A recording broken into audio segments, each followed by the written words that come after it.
Bwanyuma ya za municipality okugumana zikora ebitakwatirine fora mu kurugo ministry y'ebyamataka no kutongora town ezo municipality batandikire hururu eyo kureba ngu buri muntu yakwatwaho ahanshongeje ubwo bari kugenda nibashemesa abantu abukiri kwataho omwanyogo. We shall know who our key stakeholders are to bamanye through this forum. We shall identify the role here of this municipal development forum and create a church which in English they call it charter, guidelines that this is what we shall do. Abantu batari bamwe abarimwa bebembezi ba municipality bashikire aha multipurpose hall okubasa kwegesibwe bintu bamwe abarimu omushubuzi mukuru omurishaka Kamanzi Francisco azira ngwendware yo municipality yishaka Bushenyi no burubwenguzi. The moment you have what to put in an envelope, you can construct anything, anytime, anywhere in our town. So that is my observation. And these people,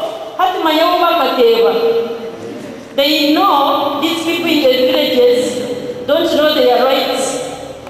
Omushomogu gujenderire okureba ngu buryomwe okumanya cyashemerire kora na mnonga abantu abaryo municipality yishaka Bushenyi okwenda ngu enyombeka hamwe n'enkuto eziri kukorwa n'emirimo ndijo byakorwa je. Wabuza abasasiro, wabuza abakompeka batinzire kwimuza, wabuza abakutahirire imbuto zitari zabo, ibigo encroachment on road reserves, abapanike ibyapa basanga ibyapa byakatunda enterprises mu bishanga hagati y'ubu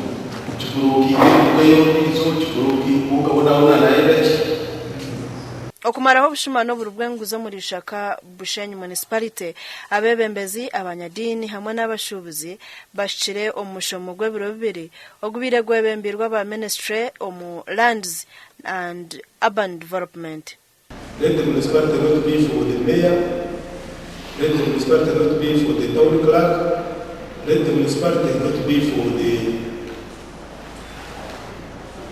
councillors, but it's what the municipality.